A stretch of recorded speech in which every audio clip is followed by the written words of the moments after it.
And here we are, Pink is Power. We are back. This is season 3. And we are in studio. You get to see what we look like. We have to make an effort. We have to brush our hair, which is a big shock to me, and even put on a little bit of lipstick. But other than that, Pink is power. Yeah, we've got the push-up bras on, guys. Not really. This is it.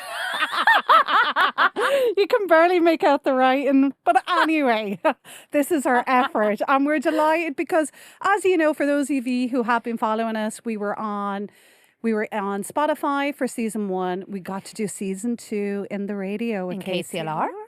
Yes. Yeah. Thank you to Angela for that one. Yes. Well, thank you to Karen for showing up. Showing up. That's great. And now here we are. We're in studio and we have a beautiful, look at all this. We're just taking a proud moment before we jump in. Okay. And I think what we should do, because this is clearly going to be about new audiences as well. Let's start again and introduce ourselves. Angela. Oh, Karen, you go first. No. You're better at those introductions. No. This is the journalist now coming out that just wants to shift the balance. My name is Angela Doyle Stuart. I am the co-host of Pink is Power. I am a wife. I am a mother of 2.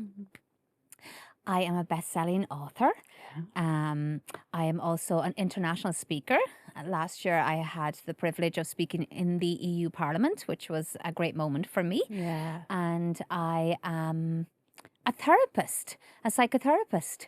And that's kind of forms part of this podcast is myself and Karen are therapists. Karen obviously a lot longer in the game than me and a lot more experience, but together I suppose when we speak and we talk about wellness and mental health and everything else, we are talking about this from experience, but also from a place of expertise. We know what we're talking about because we've had to do the work and we've earned our qualifications.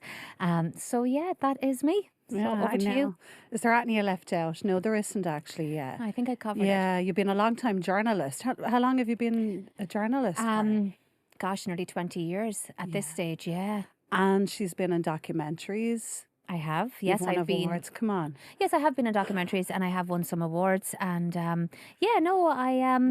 would like to say that I have had a lot of experience. Yeah. But this probably is the most fun for me, sitting in this space with you. This brings me joy. And I think what I love about it is because we get to spend time together and that just makes my day. Because I just, I love your time and this is because we're so busy and you're a jet setter, let's be honest. So getting you in this country and getting to spend time with you is huge for me. So I love that. Oh, yeah.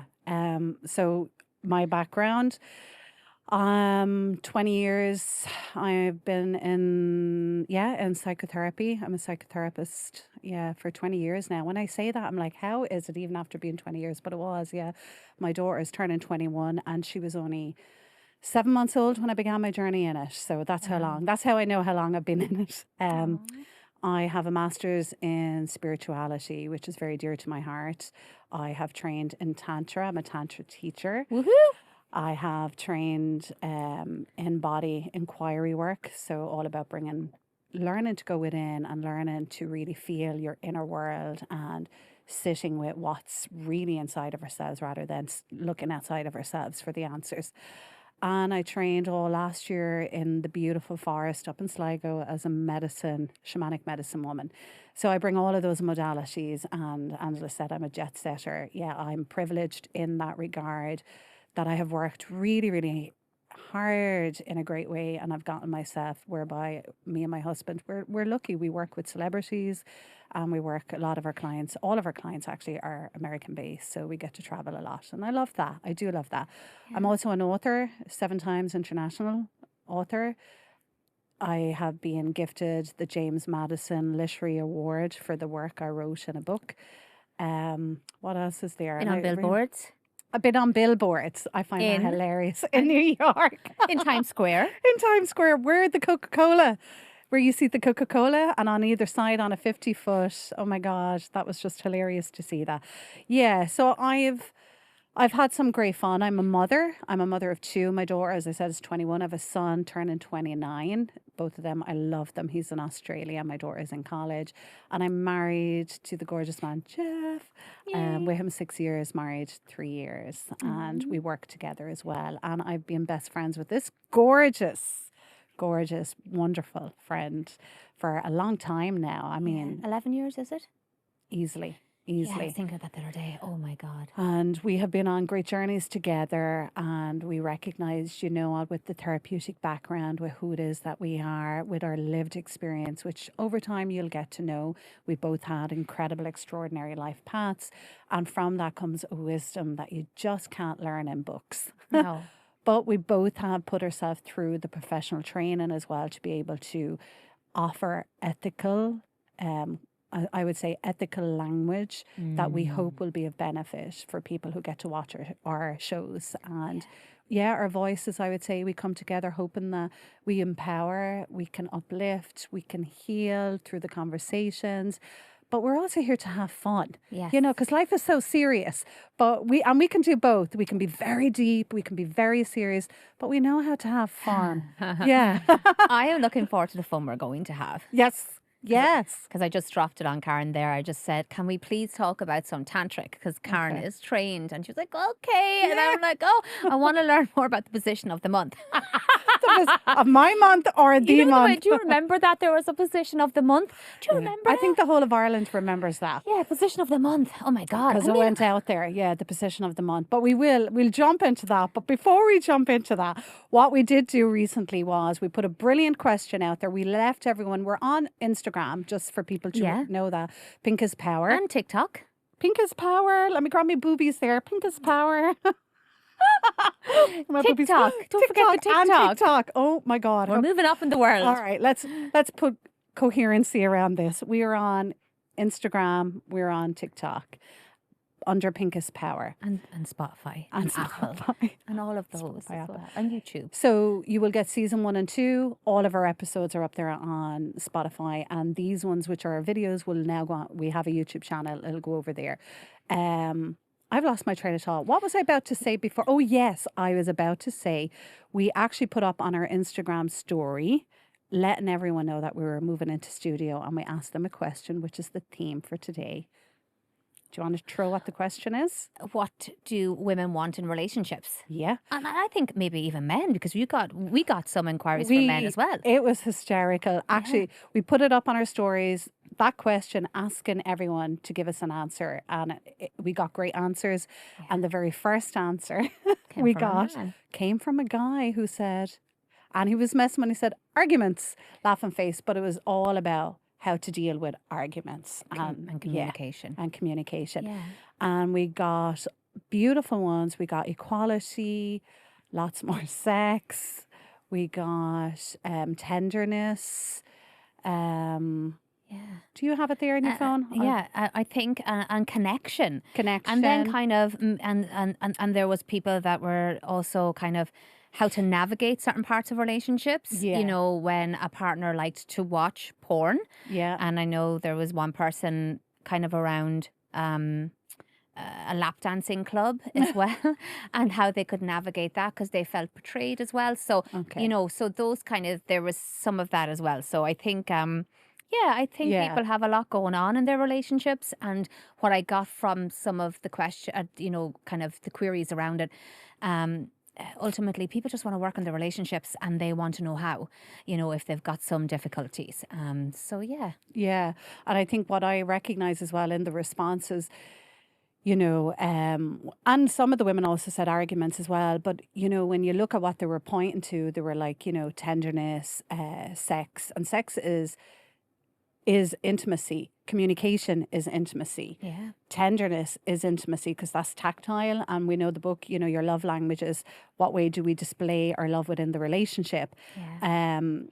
So for me, it was like a real sense of being seen and I matter. That's really what was genuinely under, what people were sending into us. Yeah. Which one will we just pick apart? Which one will we jump into? What one stood out to you? What one stood out to me is... Because I really wanted to bring the Tantra in. because I'm really concentrating on that. I'm thinking, which one stood out to you, Karen, where we can talk about your Tantra training? Because I'm fascinated by that. Okay, so that would be the sex one. So, all right. Okay, we're just going to go there. We're going to go straight into the sex. Yeah. Yeah. So I know for women, I can say this from the tantric perspective. Women need to feel genuinely very, very safe within their relationship with their partner. And safety in that their emotion, so the emotions, the psychology, their physiological energy, all of those aspects of a woman feels really, really safe, which actually ticks all the other boxes. So to feel safe in a relationship, a woman needs to know that she matters, that she's seen, that she's valued, that she's honored, that she's admired, she's adored. And these don't have to be big thing gestures. It's how your partner responds to you and how, you know, your partner listens to you and how they affirm and validate your feelings. You know, when you come in and you sit down, you know, tactile, how they touch your hand. So once a woman feels really, really safe in a relationship, it means that the woman then is going to be more receptive and more ready to gift herself sexually into the space. Absolutely. Okay. Another important thing for women is connection with their own body. Intimacy, to have intimacy with your partner, even if you love them, you can only become and be as intimate based on your own intimacy with your physical body. And I'm talking about the wonderful pink labia yoni. Yeah. All And right. you have me with the mirror down there, honey, having a good old look.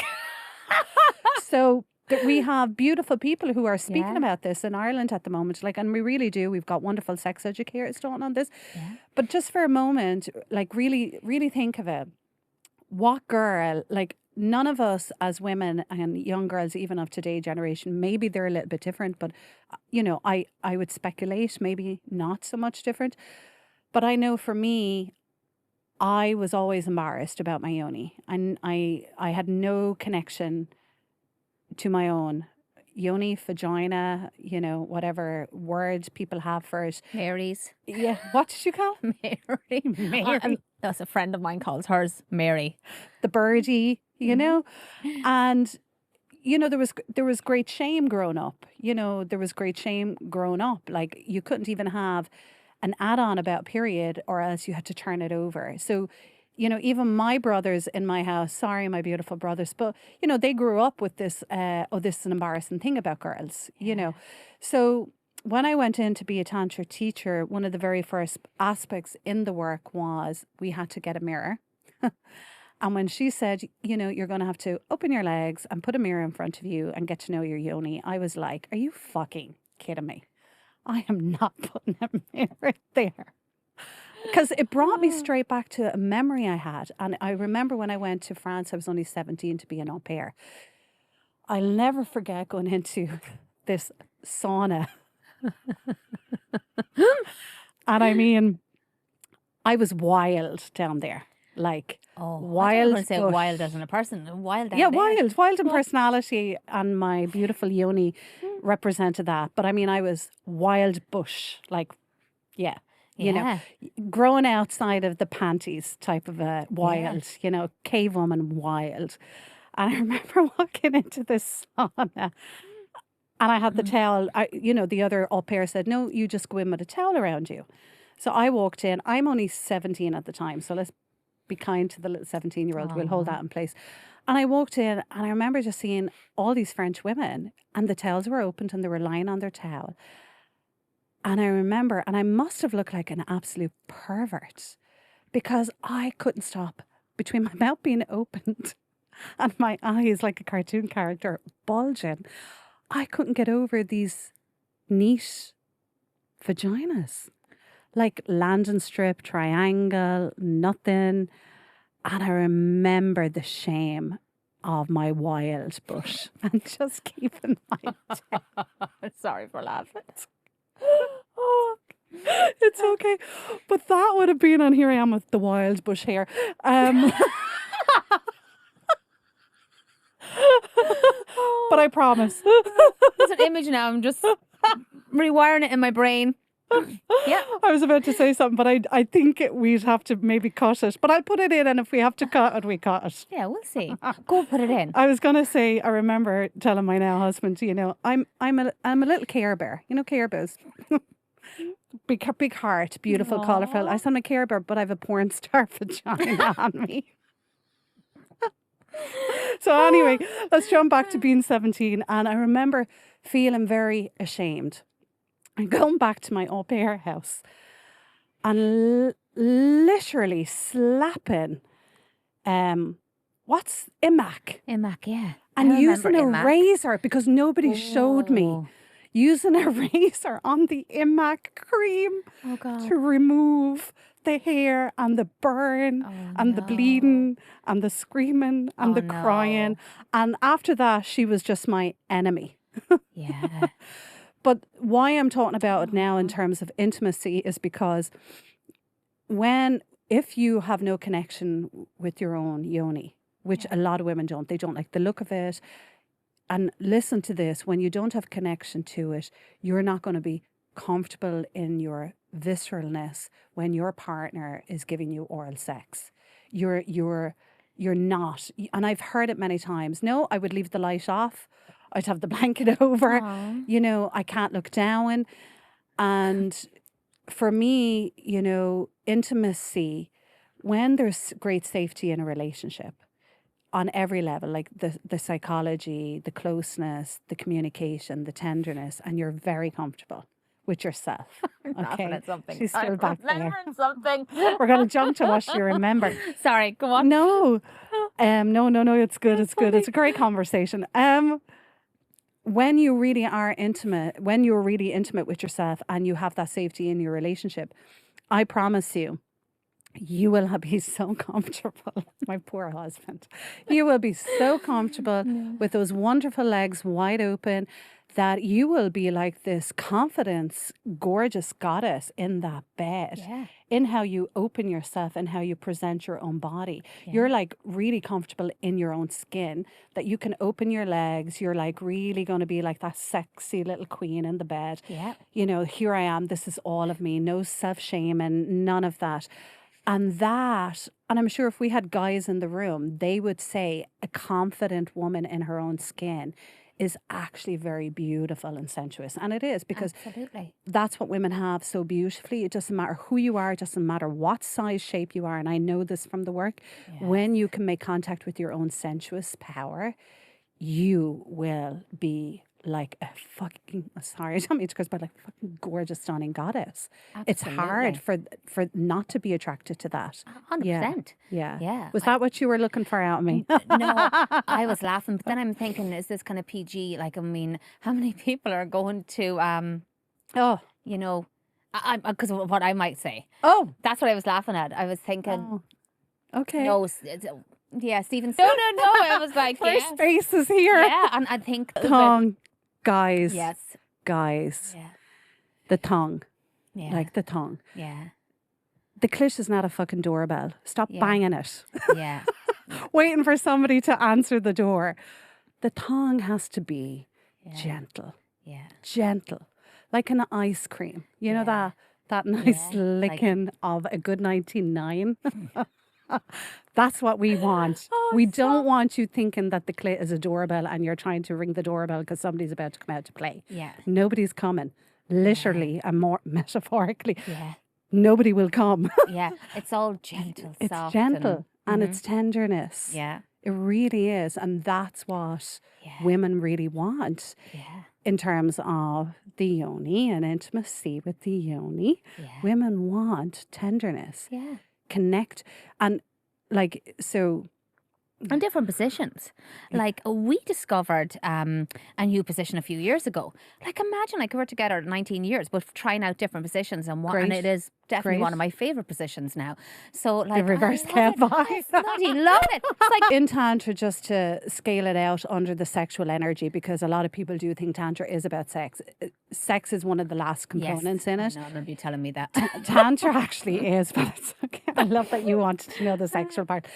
Tantra, from a therapeutic and a spiritual significance, connection with the yoni, women, we hold a lot of our emotions actually in our yoni, and we hold our trauma. And that's why when we're giving birth, it's important. Your face, your muscles and your jaw is directly linked to your yoni. So when we clench or tight up our mouth, you're tightening up the yoni. And when you connect with your yoni, a lot of women in the work, you know, they would, because they would have to journal. A lot of women would have, oh, I can't even look at it. It's disgusting. And then they get past that part. And then all of a sudden it's like, oh my God, I had a lot of memory that come up, a lot of sadness, a lot of shame came up.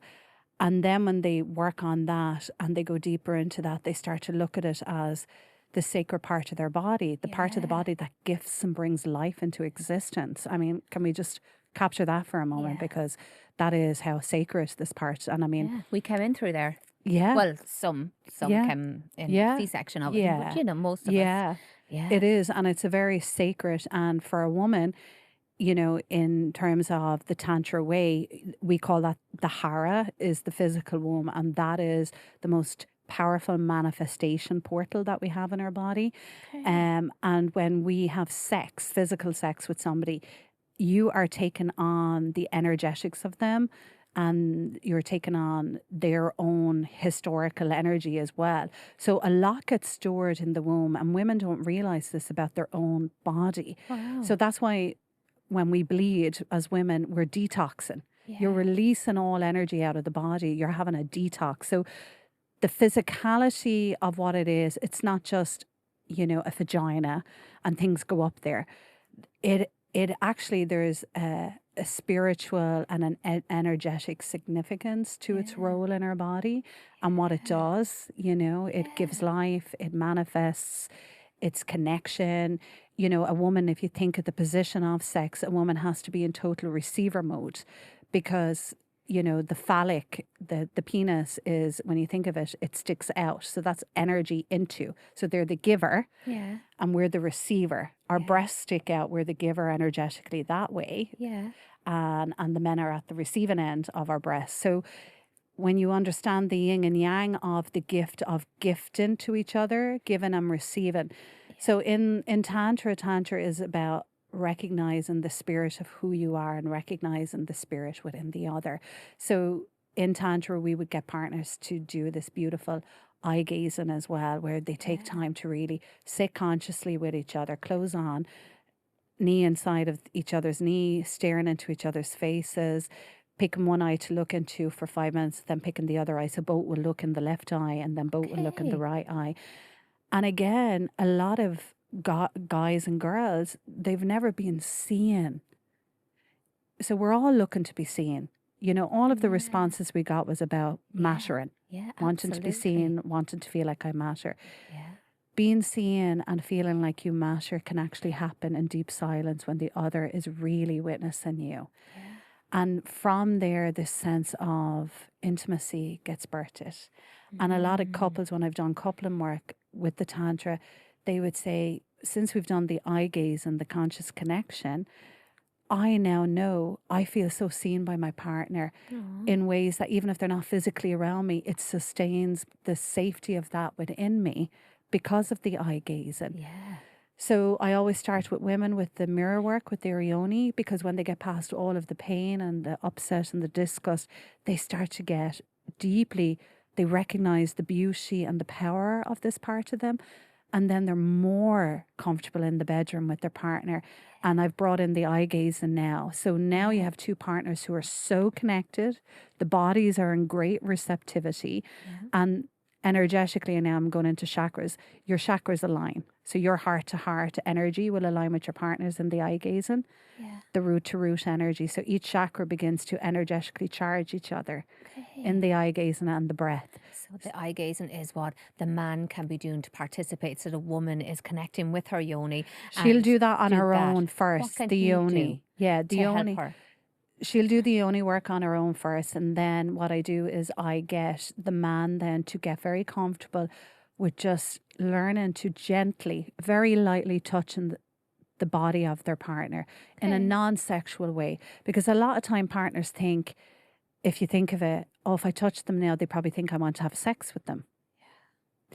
So I guide couples to learn how to gift each other touch, but in a non-sexual way. Yeah. It's just this real appreciation of getting to know the terrain, the landscape of your partner's body, Yeah. even though they're naked. And of course, you're going to be admiring them. And a lot of couples do say, we had great sex afterwards, of course. But the objection of the actual, the exercise is to do it with care and tenderness. Yeah. And it's a form of communication touches. We know by somebody's touch Yeah. how they're feeling. So when partners begin to do this with each other and they're touched, it's actually really like it's such feedback for the vagus nerve. All of us, men and women, our vagus nerve at the back of the neck is where, if there's a threat in the environment, we get the goosebumps, and the vagus nerve will Gets signal to activated. us, and then our nervous system is like blah, red alert, red alert. So when you do that touch, and even in the eye gazing, because as he breathes out, you're breathing in. I love that. Yeah. So there's a real sync, an in syncness. And then, another night you don't have to do the eye gazing, you can do the touch. But both of those are incredible practices for regulating a nervous system of each other and bringing in regulation and coherence, which then brings in heart and mind alignment in yourself and with your partner. Now your partner is regulated, you're regulated, your heart and mind is in alignment, in coherence. Both of you are receptive and giving at the same time. And the girl has already worked on the yoni, so she's very comfortable with her physical body. Yes. Now we've entered what I call the temple of grace.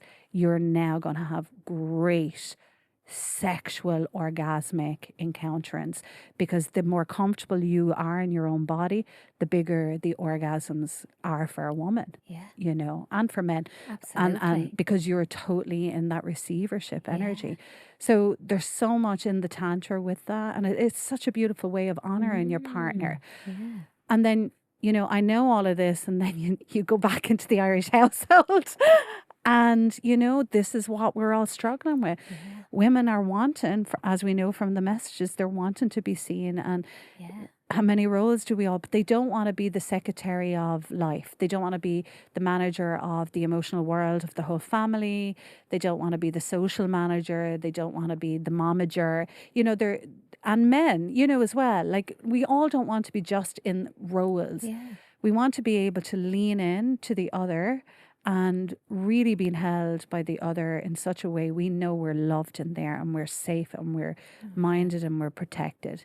Absolutely. This is what women really, really want. Yeah, I that love would be that. No, and that's a beautiful explanation of it, and a great way of describing how to regulate a nervous system. I hadn't even thought about that, but that is incredible. And really, especially if maybe trust has broken down in some relationships or a disconnect, that will really help that, wouldn't it? Because I just forgot that. You're right. Because if a couple, let's say there's a life event going on and there's a lot of stress going on in a household, and you've got two couples in there, and they can't communicate, because we spoke about communicate and argument. A relationship is the environment for maturation. It's an opportunity. How do we mature more in ourselves and with each other? And when in a couple, when there's stress, mostly fights are, the people are not fighting each other, it's their defenses. And I know we have this in one of our podcasts on Spotify. The part of them that's actually fighting is the defense programs are actually attacking each other. So we're not even hearing each other. I'm in my defense mode. I'm like guarding what I'm saying, and I feel you're not listening to me, and you're not getting it, and you don't get my pain.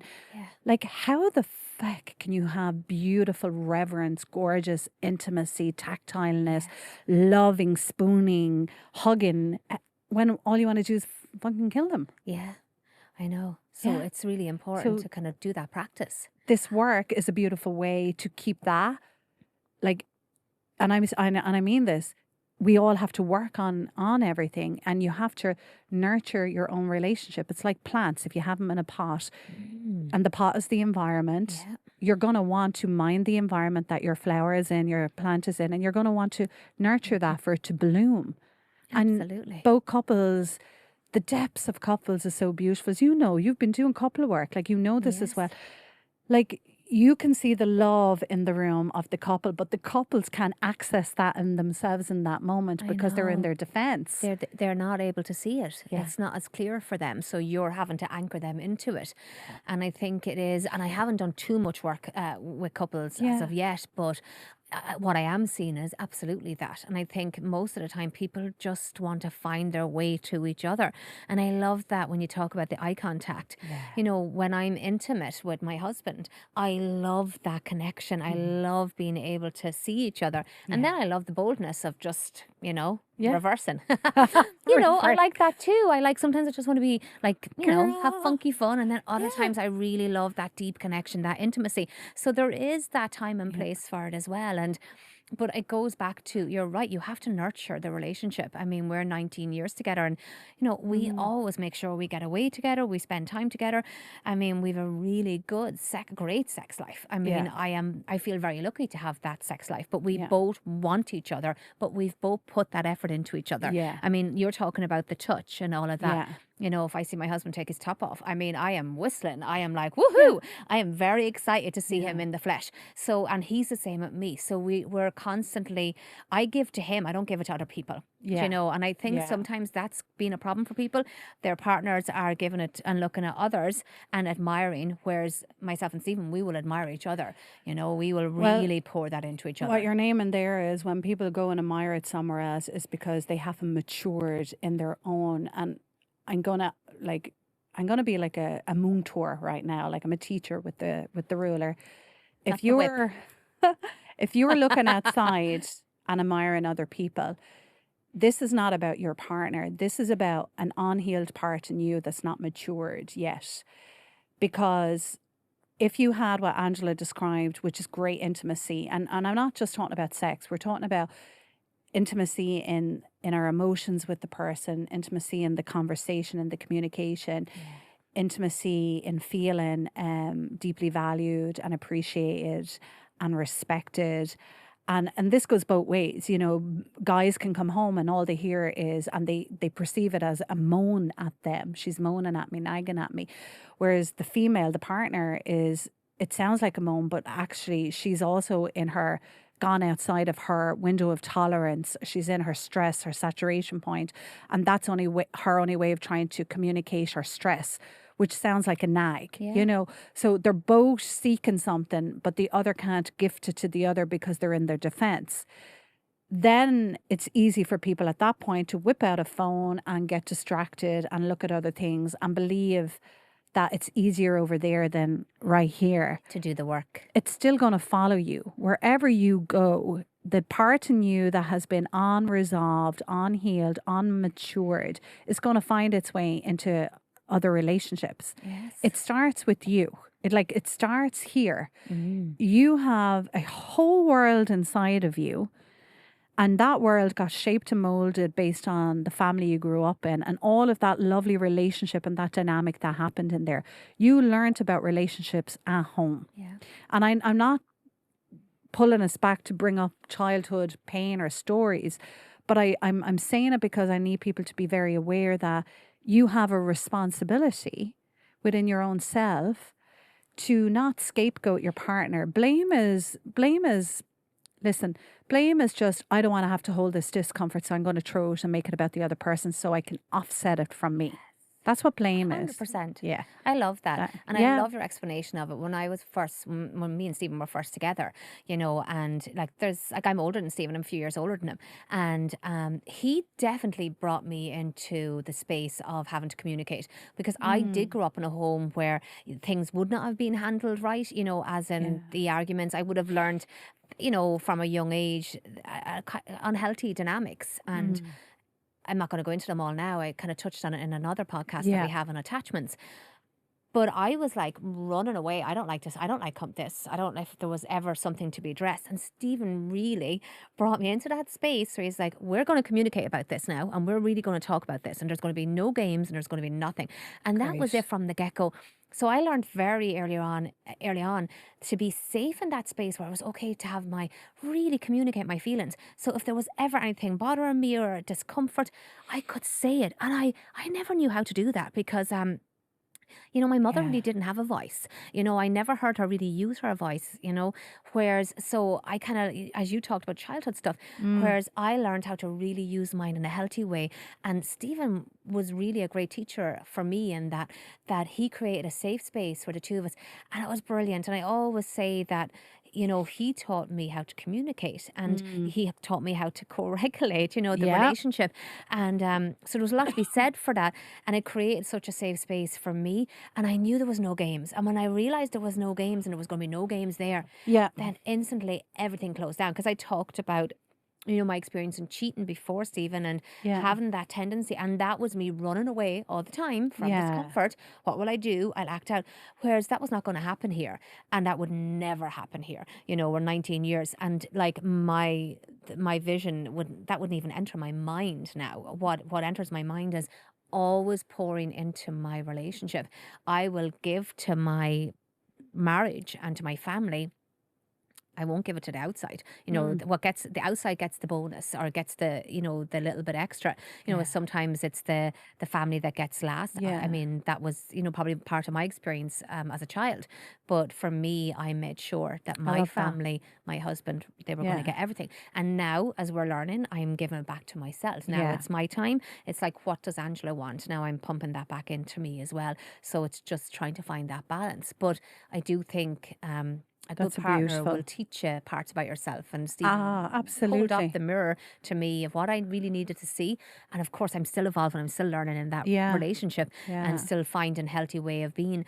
But it comes down to like wanting to communicate. Like Okay. we have never gone to bed angry with each other. We've always had to talk things out when it comes up to it. And, it's always been good. Yeah. We've been lucky that way. I love all of that because what I heard when you say that, what I hear, and it's lovely, is the recognition that the sacredness of the unit of your own little family, your husband and your kids, and how that is sacred. So you're going to protect and preserve and nurture that environment because it's an Yeah. environment. So, again, the plant in the pot, what can I do with that environment? Um, and you're talking about nurturing it in terms of arguments. A lot of people, they don't nurture and see the sacredness of what they have because when there's arguments and there's nitpicking, as people would describe it, and there's unhappiness, what people don't understand is your partner, a beautiful partner, is there to be your teacher. They're, both lesson and a blessing, as you would have said before.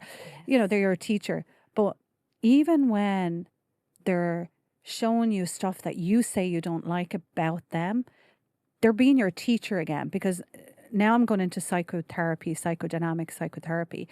Now I'm putting the lens of shadow work. Shadow work is sometimes we will meet people and we absolutely don't like the behaviors or the attitudes or aspects of them. What you don't like in another, you spot it, you got it. It's the best way of saying it. You spot it, you got it. What you don't like in another is actually an aspect of your own self that has not been integrated. It has not been worked upon. So what do I mean by that? Let's say, for example, you don't like somebody who is very, I don't know, posh. You have an intolerance to people when they speak posh. That intolerance, you will utilize that and go, oh, I just don't like them. Whereas I'm saying, and that can play out in a relationship. She's always moaning at me. She's always giving out, or he's never home. He never looks after the kids. That is it's a maturation of your own personal development. Because number one, people treat us based on how we let them. I have to name that. Yeah, absolutely. Your partner will treat you based on how you let them treat you. And I'm sorry for saying that. No, And boundaries are complicated. Yeah. And we have a podcast on boundaries, as Angela said.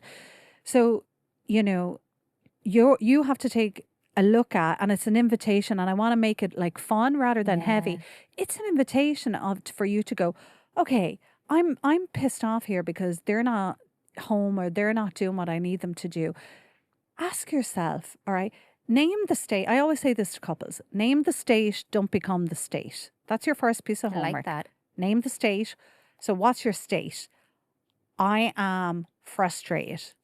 What do you need? Yeah. I need you to help me. Okay. Yeah. Wonderful. Then I guide them in their own time away from the partner. When you're frustrated and you feel your partner isn't helping you, what's actually under that? Yeah. And people discover it actually comes back to, I don't feel like I matter here. I don't feel like I'm valuable to them. They're putting this ahead of me. I don't feel like I matter. And then they get to work on that within themselves beautifully. And then they don't project it. It doesn't get them so charged up in a negative way. So then they approach the partner in a very different way. I like that. And it's like a domino effect. If you don't go in their charge and like, you didn't do this and you didn't do that, and you go in, you go, I had a stressful day today. I just really need you to take over for me. And I know I'm giving very loose examples, but this does, it's No, that is a dynamic, especially Yeah. house cleaning. Yeah, Hence the like, house cleaner. Yeah. Because that was the one thing. That was the only thing Stephen and I would disagree about was like Yeah. cleaning. He Yeah. loves cleaning. I don't like cleaning. Yeah. So we had to find a happy ground, and the happy ground Absolutely. was actually hiring somebody. So, and like naming the state, I'm stressed. This stressed me. What do you need? I need either your support or I need to hire in a professional. Yeah. That's you honoring you. Okay. You're not nobody's meant to make themselves fit into the world of the other. And a lot of the time in couples, they can lose themselves into the world of the other and become a pleaser in there and regulate the world too much and give themselves too much in that world by taking care of everyone's needs. And then they're left depleted and their needs have not been met. And now we've resentment. Yeah. Resentment. So to help with the arguments, I would say name the state, don't become the state. And ask for what you need. You have a right to that. Yeah. You matter. Absolutely. Like, you matter. Like, life is bloody short enough. I mean, if you can't have that conversation, I mean, why is it so bloody hard? Like, for Yeah. people to actually say, this is what I need. And I know I shouldn't say that technically because No, there's but I many know reasons where why you're coming people can't. But I think that's the frustrating part for me. It's like, just say it. Wouldn't you rather say what you need rather than keeping it inside? And then you're left with as you talk about, the resentment. Yeah. And it builds and builds. Whereas if you just get it out there, but Yeah. that's a really healthy way of saying it. And what happens with couples is they never name the state. They become the state and then they operate and function in the relationship from the state. Yeah. Which is, I have a lot of resentment for you because you haven't met the needs of me and you're never here for me. And the other person is, I have a lot of resentment for you because all you do is nag at me. So they're both caught in the energy of the state and they're not able to meet each other in it. And then they mistake that as we don't love each other anymore when that state continues and prolongs. Yeah. Yeah, and that's exactly because the resentment grows, the nagging, and Yeah. you're looking The at new state. Gottman's And think theory of what a state is. The state that you're in dictates the traits and the personality and the way of being that comes out of you. So if you end up being in a state that is resentful and resentment is your state, then you're going to be functioning in your world being that type in your own home. And then eventually, and unfortunately, what does happen then is the distance, the lack of intimacy becomes so obvious then. And the distance becomes so obvious. And it's because of those states have created that when it wasn't actually the true to who you were. You just never named because you believed, because you did communicate in a way that was actually maybe attacking. And then they rejected it in you. So you've told yourself, sure, they don't care. I don't matter. You're affirming back, I don't matter. Sure, what's the point? The point is you name the state, don't be the state. I love that. Yeah, it's so important. Yeah, because people are sometimes just doing it automatically. You know, they're kind of They're in the States. They're in the States, as you're talking about. They're playing that role, Yeah. and then they're trying to come back to be intimate, and They're controlling out of that state. So they're constantly pushing away intimacy. And actually what both are seeking for is actually connection and intimacy. But the things they're doing, the actions from that state is actually creating the opposite effect. So just by naming it, Naming when it. it comes up, Naming and it. saying it, Naming and it. instead of wasting hours of huffing and puffing about it. Yeah, 'cause or coming at them with the huffing and puffing. yes. Name it. And if And this just have lands, great sex then. Just stop. Just have great sex. just Sorry. whip out the mirror. Just whip out the mirror. Yeah. Would you like to see my... But in a beautiful way, like if this resonates for anyone right now, you know, that is listening to this, I mean, genuinely try it. And it's like anything in life, because you've been so, we'll say, in the other state now, maybe for a while, naming your state, you mightn't think, oh my God, this is stupid, it's not working. It will work. Yeah. Like, name it. Just say to the person, look, I'm sorry, but I'm really, really frustrated right now. I feel I've done a lot today and I'm exhausted. And what I need is I need you to please put the kids to bed, or please put the washing away for me, or please just take over the kitchen. Instead of resenting them because you see them putting their dish on the side of the sink and you see them taking their clothes off upstairs and they're not being put away. Like, by you doing that. Did Jeff do that? No. No. No, because in truth, because I've come to value and mind I'm talking about his clothes myself. now. Not about Jeff nagging you. I'm talking about taking off his clothes upstairs. Yeah. But by valuing and appreciating myself, it's took me a long time to find my voice in those moments of agitation and discomfort, and to empower myself to bring my voice in and say, this is what I'm feeling and this is what I need. Yeah. Whereas before, I would never permit Karen. I'd never self-permit. I would never allow her to have that, because in my upbringing, value was put on my outcome. So when I did do things correctly, I was, well done, you're such a good girl. So my valuing was learned through what it is that I do. So I overdid and I overgave in relationships for the valuing. And that just robbed me and left me depleted. So it took a long time for me to sincerely find my voice and recognize I'm relevant and I do matter and I'm important here and I have a right to say this in this relationship. It took me a long time. And Jeff would honour that anyway. Jeff is like, you know, and thank God for that. I'm 6 years with Jeff, but the work and the person I was and all the types of relationships I had before I got to the place I got to within my own self. It's now, and I do believe in this, the level of connection with self. You cannot be with somebody who doesn't have the same level of connection with themselves. I know this. Yeah.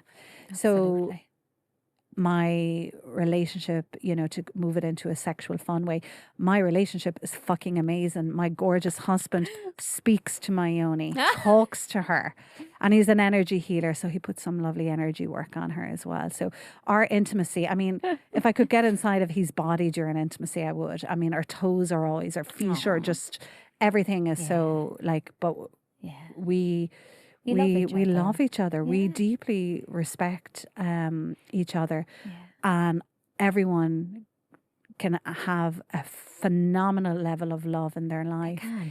It's about just disarming yourself from the notion of this is all you deserve. This is the way it has to be. No matter how hurt the relationship might be, you can still unpack that. It can still be unpacked. You can bring in a new state of being and a new way of being, and that will transform the way the dynamics are in there. 100%. Absolutely.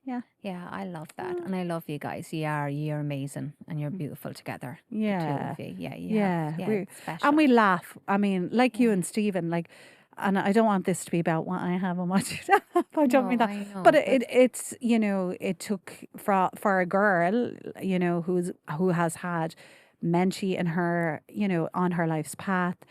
You know, I even had one partner 3 weeks before I gave birth to my son. He was in France and I was with him for a year and a half, and he wrote to me and ended the relationship. So I've been there. I've been there where, you know, I would panic if they didn't text me, and I'd overread that, and I would almost stalk them but back Yeah. then there were mobile phones, and, you know, but when I did have, you know, I would read into the messaging, Yeah. but I was reading it from my insecure position. So my interpretation of things then were heightened because of my insecurity. Yeah. So when I did the work on me and I then met Jeff, what he got was a woman who was deeply embodied and anchored into her sense of self and very content. I'm very content with Yeah. Karen. Like I just am. It's You like are, I there's know. just this contentment. Yeah. I feel full all the time. So there's never something in me seeking something. So when he met me, he met that, you know, and it just gave him permission, and that's what we both done. We both really give each other to really expand and go into the expansion of ourselves on our life's path. And we were both, as they say metaphorically, we're both the pillars holding up the same temple, but we don't crash into each other. We respect each other deeply. Yes. And I do feel, and that's why I'm speaking about this, I do feel seen and valued and loved and adored. And I know he's fucking attracted to me. I know Of it. course he is. You know, I know. Honey. Yeah. So Aw. that doesn't ever come in. You Yes, know, I it doesn't know. ever come in as an insecurity. Yeah. Yeah. Yeah. No, You? I love that. Anything you want to close this down on? Or No, I do feel seen. I do feel loved. You know, I feel I feel blessed. But I had to do a lot of work on me to find the love for me. Yeah. You know, the love was always there from my husband for me Sure. and from my kids. But you know, to really look at myself and to really see that in who I was, I had to really find that. You know, I think there's that part. You know, the splintered part of us that, as you talk about the shadow part and that vulnerable part and all those, you know, and I could never see me. Like for years, I couldn't. I did not know what I looked like. You know, I only had other people's interpretation of what I looked like to me. So when I looked in the mirror, I didn't know what was looking back. You know, a lot of the time, that vision of me and looking at myself, you know, it's funny, isn't it? Like when you do that work and you really start to see how you look, and then people would tell me who I remind them of. And, you know, so then I would go, do I look a bit like that person then? It's funny because I couldn't really see myself. And then I would start to see myself through Stephen's eyes, you know, Yeah. and then I started to You could really, receive the love. I could receive the love. And then I started to see, that's what I look like. That's who I look like. You know, and and now I know what I look like. I know that sounds really strange, you know, and even when I look at pictures of myself and like, you know, and then I talk about your face changes as well through the luteal phase and different stages of our lives. And, you know, even that. So that used to throw me. It's funny because I found it very hard to look at myself. And now I can look at myself. I'm, you know, doing the mirror work and really starting to see that part connect with who Angela is. Yeah. You know, and look back at little pictures of myself and see that little girl. And, you know, there's only pictures that I can see from age 5. So there's no pictures of me before then. I don't know. I think some aunts and uncles and different people have them. Yeah. I would like to see them. But I only know what I look like from age 5. You know, Amazing. so there's that part of myself as well. I don't know what I look like before then. And when I look at that little 5-year-old now, I can see the little face and I can see the little shape, and it was really cute. I look at that and I was very holy looking in that picture because I was praying, thinking I was, you know, the most holiest of the house. But that's the thing. So I don't know. So I look at my kids and I wonder when I look at their baby pictures, is that what I look like? You know, did I look like them as a baby? So I don't have anything. So I have from 5 years up and that's it. Okay. But yeah, that was my journey of figuring out what I look like. Weird that I just didn't know. And I think that goes back from separating from yourself and, you know, from whatever reason for years of disconnecting from who I was. Yeah. And really finding that connection then through my marriage, but also finding it in myself, not just my marriage, finding it for Angela. I think that's the part, really finding myself. That's an important thing to note to people is before you come into any relationship, you have to understand that you would have isolated yourself from yourself, because when anything happens in life and there's been hurt, the first thing we will do is we will armor up and we will actually separate from the self within, and we'll make it about everybody else in our life. And we forget that the most important and necessity is connection to self, is being able to be who we are, truly who we are, being our authentic selves, being able to express ourselves authentically in this world. And we live in a world whereby, you know, a lot of, you know, even when we're young, our friends, you know, systems can tell us who you are is not okay, is not enough. And then we bring that into a relationship. So what you said, which is beautiful, you said, you know, it's that we all want to be seen, to be loved, to feel appreciated, and to know that it's safe enough to be ourselves in that relationship with others. Absolutely. Thank you for all that today. Yeah, That was a great beautiful. conversation. I think it's know. a great place to I wonder how bring many it. mirrors are going to be taken out tonight. It's fun after a while. Oh, this is so good. Yeah. So look, as our audience, we hope that this conversation of what women want in a relationship, hopefully we got this right for you. And yeah, we would love to have your feedbacks and Yes. comments. Absolutely. Yeah. Absolutely. And yeah, check us out on all the usual platforms. Pink is power. And That's yeah, it. that's it. Pink is power. Woo! Well done.